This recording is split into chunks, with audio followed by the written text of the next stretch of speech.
झारखंड में विधानसभा चुनाव को लेकर भाजपा की नेतृत्व वाली एनडीए गठबंधन ने अपनी सीट शेयरिंग का ऐलान कर दिया है। कल भाजपा के प्रदेश कार्यालय में बीजेपी और आजसू ने संयुक्त संवाददाता सम्मेलन के दौरान घोषणा की कि भाजपा 68 सीटों पर चुनाव लड़ेगी।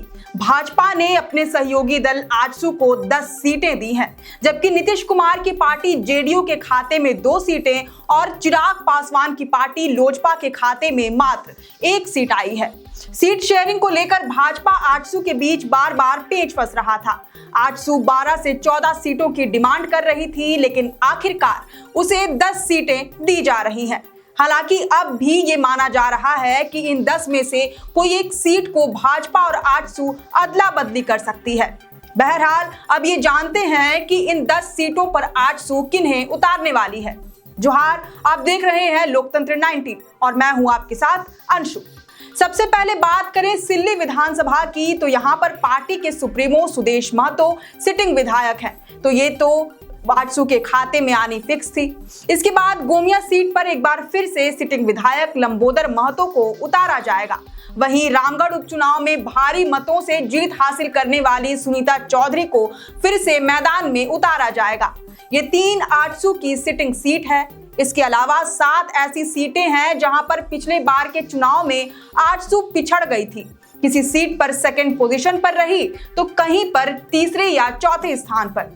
इनमें से एक सीट है ईचागढ़ विधानसभा, जहां पर पिछली बार आजसू के उम्मीदवार हरेलाल महतो ने 38,836 वोट्स लाकर दूसरा स्थान हासिल किया था, जबकि बीजेपी तीसरे पोजीशन पर रही थी। इस वजह से एक बार फिर यहां पर हरेलाल महतो को उम्मीदवार बनाए जाने की पूरी संभावना है। इसके अलावा मांडू विधानसभा सीट है, जहां पर साल 2019 के चुनाव में आजसू के तिवारी महतो ने 47,500 से ज्यादा वोट्स लाकर दूसरा स्थान हासिल किया था। उस दौरान भाजपा की टिकट पर जीतने वाले जेपी पटेल को उन्होंने कड़ी टक्कर दी थी। इस वजह से उन्हें एक बार फिर से आजसू मौका देने जा रही है, ये लगभग तय है।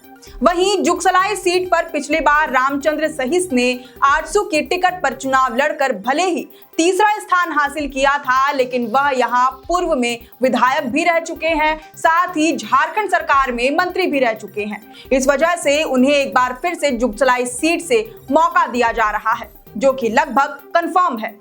लोहरदगा सीट से आजसू नीरू शांति भगत को उतारने की तैयारी कर रही है, क्योंकि यहां पर उनके दिवंगत पति और आजसू नेता स्वर्गीय कमल किशोर भगत 2 टर्म के विधायक रह चुके हैं। इसलिए अब उनके नाम की सहानुभूति वोट आजसू अपने पाले में करना चाहती है। इसके अलावा डुमरी विधानसभा सीट पर आजसू उपचुनाव में जेएमएम की बेबी देवी को कड़ी टक्कर देने वाली यशोदा देवी पर दांव खेल सकती है, लेकिन यशोदा देवी की जगह दुर्योधन महतो को चुनाव लड़ाने पर भी मुहर लग सकती है, जिन्होंने हाल ही में पार्टी का दामन थामा था। इन दोनों नामों पर फिलहाल संशय बना हुआ है।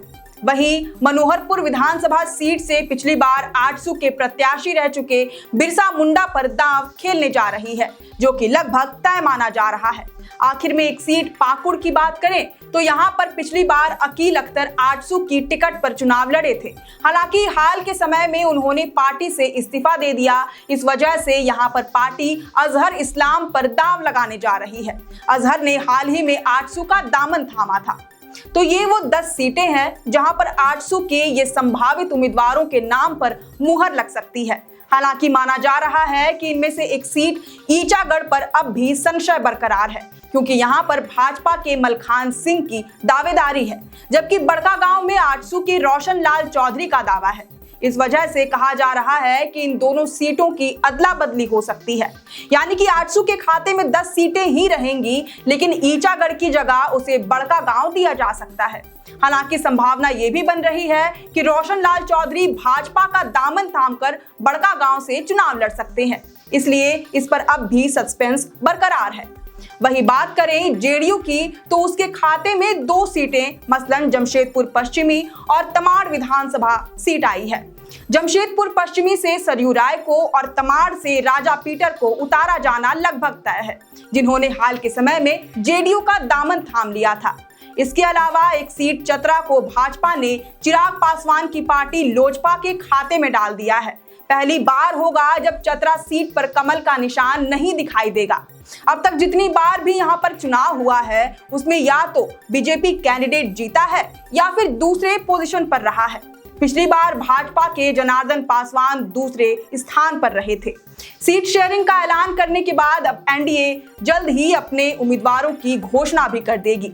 फिलहाल आपकी इस रिपोर्ट पर क्या राय है, ये हमें कमेंट करके जरूर बताएं।